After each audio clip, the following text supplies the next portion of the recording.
पिछले कई महीनों से सरकार टीवी और सोशल मीडिया पर एडवर्टाइजमेंट के द्वारा लोगों को सतर्क कर रही है कि लोग डिजिटल ठगी से बचें और डिजिटल गिरफ्तारी जैसा भी कोई कानून पास नहीं हुआ, बना नहीं है।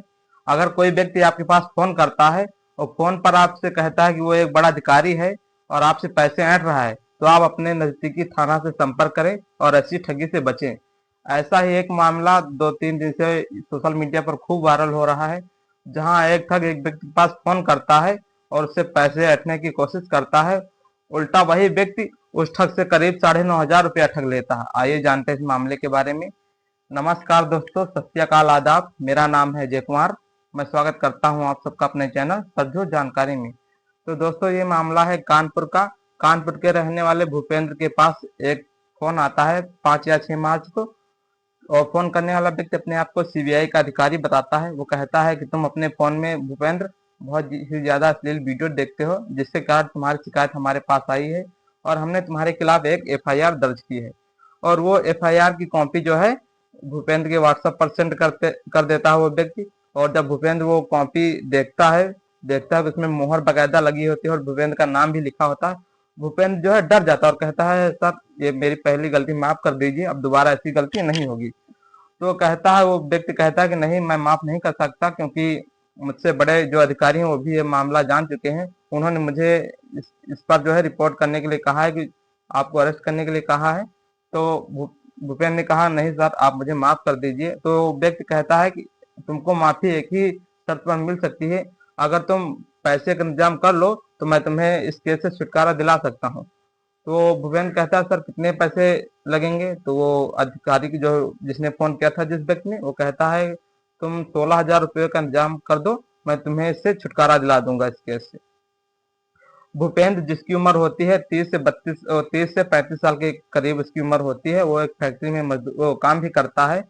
और भूपेंद्र जो है उस अधिकारी से झूठ बोलता है, कहता है कि सर मैं तो अभी 12वीं कक्षा में पढ़ रहा हूँ, मैं 16,000 रुपये कहाँ से लाऊंगा? तो वो अधिकारी कहता है, अगर तुमने पैसे नहीं दिए तो मैं तुम्हारे घर वालों के सब बता दूंगा। तो भूपेंद्र कहता है, सर ऐसा मत करना, अगर मेरे घर वालों को आप बता देंगे तो मैं अपने घर वालों, आस पास लोगों को अपना क्या मुंह दिखाऊंगा, आप मुझे ऐसे ही माफ कर दीजिए। कहता है, नहीं, तुम्हें पैसे देने होंगे। तो शायद भूपेंद्र समझ चुका था कि ये कोई ठगी है जो पैसों के लिए इतना मुझ पर प्रेशर डाल रहा है। तो भूपेंद्र एक मन ही मन में एक योजना बनाता है। कहता है कि सर, मैंने बरसों पहले जो है चैन गिरवी रखी थी, अगर आप मेरी मदद करें तो मैं वो चैन बेचकर जो है आपको पैसे, उससे ज्यादा, जितनी आपने रकम बताई है उससे ज्यादा मैं पैसे आपको दे सकता हूँ। तो कहता है, वो व्यक्ति कहता है कि मैं तुम्हारी कैसे मदद कर सकता हूँ? वो कहता है कि आप मुझे थोड़े से, जो मैंने गिरवी के लिए 3,000 रुपए दिए थे, वो आप पैसे मुझे दे दीजिए, मैं उस सुनार को पैसे दे दूंगा। तो व्यक्ति कहता है, तुम उसी सुनार के पास चैन बेच दो। तो भूपेंद्र कहता है, मैं उस सुनार की दुकान पर चैन नहीं बेच सकता, क्योंकि वो जो सुनार है, वो मेरे जो सुनार की दुकान है, वो जो है मेरे पिता के दोस्त की दुकान है। अगर मैं वहां बेचूंगा तो मामला घर तक पहुंच जाएगा और मेरे घर वाले मेरी सुताई कर देंगे, यानी मुझे मारेंगे पीटेंगे। तो वो चोर जो है, वो जो फोन करने वाला व्यक्ति इस तरह मान जाता है और भूपेंद्र को 3,000 रुपया दे देता है। और जब भूपेंद्र जाता है, चैन ले लेता है, और जो है, अब जो है भूपेंद्र दूसरी दुकान पर चैन बेचने के लिए जाता है। जब दूसरी दुकान पर चैन बेचने के लिए जाता है, तो वो जो है चैन भूपेंद्र से रख लेता है और कहता है, सुना कि तुमने कहीं से चुरा कर लाए हो, मैं तुम्हें चैन ये तुम्हारी नहीं खरीदूंगा, तुम अपने पापा को फोन करो। अब एक बात यहाँ पर आप लोगों को मैं और क्लियर कर दूं, ये जो सुनार की बात बार बार आ रही है, ये सुनार कोई और व्यक्ति नहीं होता है जो भूपेंद्र के साथ उसकी फैक्ट्री में काम करता है। वो उसका साथी होता है, जो उसे कभी जो है सुनार बना देता है। जो जो व्यक्ति आते हैं उसे वो रूप दे देता है अपने दोस्त को, जो है सुनार उसका दोस्त बन जाता है। और कहता है कि वो भूपेंद्र फिर फोन करता है, जो जो दलाल होता है ठग, उसके पास फोन करता है कि सर, ये व्यक्ति सुनार कह रहा है कि अपने पापा को फोन मिलाओ, अगर आप मेरे पापा बनकर इस व्यक्ति से फोन कर लें, बात कर लें, तो मामला शायद यहाँ पर बन जाए, अपनी बात बन जाए। तो कहता है, ठीक, मैं तुम्हारे पिता बनकर फोन पर बात कर लूंगा सुनार से। जो है भूपेंद्र का दोस्त और ठग के बीच में बातचीत होती है। और जब उस भूपेंद्र का दोस्त ठग से कहता है, अगर आप इसके पिता हैं तो आप 3,500 रुपया जब तक आप नहीं देंगे, मैं चैन इसे नहीं दूंगा। वहां पर भी चैन बिकती नहीं, उल्टा चैन फंस जाती है। आप ठग को फिर से 3,500 रुपये देने पड़ते हैं। और अब करीबन 6,500 रुपये जो भूपेंद्र उस ठग से ठग चुका था, मतलब उसने पैसे ले लिए थे 6,500। अब वो उसका फ्रेंड जो सजेशन देता है कि तुम ठग से कहो कि हम ये चेन बेचेंगे नहीं, बल्कि इस चैन से गोल्ड लोन लेंगे, और उस ठग से कह दो कि इस पर करीब 1 लाख से ज्यादा लोन मिल सकता है। तो ठग को ये बात भूपेंद्र समझाता है और कहता है कि मेरा दोस्त, मैंने अपने दोस्त से एक सजेशन लिया है, वो कहता है कि इस पर लोन लो, 1 लाख से ज्यादा लोन मिल जाएगा। तो जो है ठग को और लालच आ जाता है और कहता है हाँ तुम लोन लेने की कोशिश करो, शायद लोन मिल जाए। तो भूपेंद्र जाता है, एक जो लोन देता है उसकी दुकान पर जाता है, जाता कहीं नहीं, अपने दोस्त से को भी लोन वाला बना देता है, उससे ठग से बात करवाता है। और वो कहता है कि अब जो है अगर आप तुम्हें लोन लेना तो उसके पहले तुम्हें जमानत के तौर पर 3,000 रुपये और देने पड़ेंगे, ऐसी जो है योजना बनाकर बताता है। तो ठग ये भी बात किसी तरह मान लेता है और फिर 3,000 रुपये भेज देता है भूपेंद्र के पास। अब करीब ठग जो है 9,500 रुपये भूपेंद्र के पास भेज चुका है। अब जो है भूपेंद्र कहता है ऐसा है सर, अब मैं जितनी भी रकम है, भूपेंद्र के पास लगभग अभी वही 9,500 रुपये है और कोई भी पैसा नहीं है। तो भूपेंद्र फिर भी ठग से कहता है सर अब मेरे पास जितने रकम आपने बताई थी उससे ज्यादा रकम हो चुकी है, मैं आपको पैसे भेज रहा हूँ, आप अपना खाता नंबर, पैन कार्ड नंबर जो भी है बता दीजिए। अब जो है वो कहता है ठग भूपेंद्र से ऐसा तुम फोन पर ही पैसे भेज दो। तो भूपेंद्र कहता है नहीं सर, मैं फोन पर पैसे नहीं भेज सकता, इतनी बड़ी रकम है, मैंने कभी इतनी बड़ी रकम 1 लाख भर की रकम है, मैंने इतनी बड़ी रकम कभी फोन पर भेजी नहीं, आप अपना पैन कार्ड नंबर दे दीजिए। ऐसा है, आप लोग जो है उसकी रिकॉर्डिंग जो है इस समय जो खूब वायरल हो रही है, मैंने सारी रिकॉर्डिंग कर ली थी, उसके बाद सोशल मीडिया पर अपलोड कर दी, जिसके कारण ये रिकॉर्डिंग वायरल हो गई।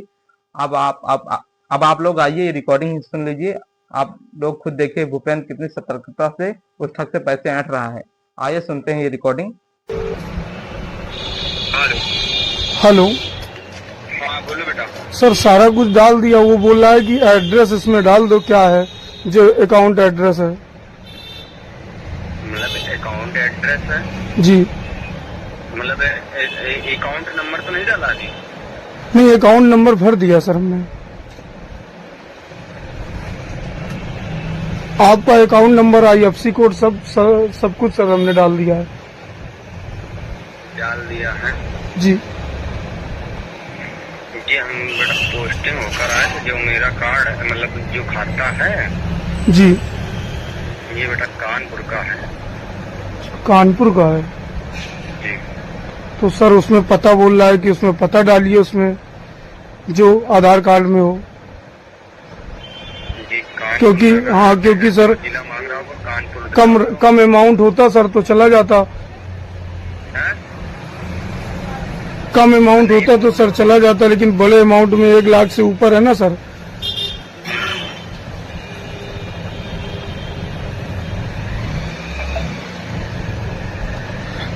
तो नहीं तो तुम ऐसा करो जी।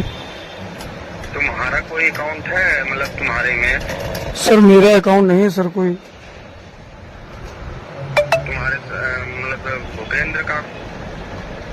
नहीं सर, भूपेंद्र का सर वो स्टूडेंट वाला सर खाता है, लेकिन सर उसमें नहीं आएगा, बड़ी अमाउंट में नहीं आएगा सर, स्टूडेंट खाता है। हमारे पास अकाउंट नहीं है तो? सर वो बोल रहे हैं कि पेन नंबर और ये दोनों चीजें इसमें भरनी पड़ेगी। तो आप लोगों ने ये रिकॉर्डिंग सुन लिया, आप लोगों ने देख लिया होगा कि भूपेंद्र ने कैसे कैसे अपनी चालाकी से उस ठग को ही ठग लिया। तो भूपेंद्र ने अब भूपेंद्र ने ये सारे पैसे जो पुलिस को दे दिए हैं, उन्होंने कहा है कि ये पैसे आप किसी जरूरतमंद व्यक्ति को दे देना। तो अगर ऐसे ही आपके पास किसी का फोन आता है तो आप घबराइए नहीं, बड़ी ही समझदारी से काम लीजिए और नजदीकी जो है थाना से संपर्क कीजिए, वहाँ आपकी मदद जरूर की जाएगी, आप ऐसी ठगी से बचें। अगर ये वीडियो आप लोगों को अच्छा लगा हो तो वीडियो को लाइक कीजिए, चैनल को सब्सक्राइब कीजिए। मिलते हैं ऐसे ही किसी वीडियो में, तब तक के लिए धन्यवाद। जय हिंद, जय भारत।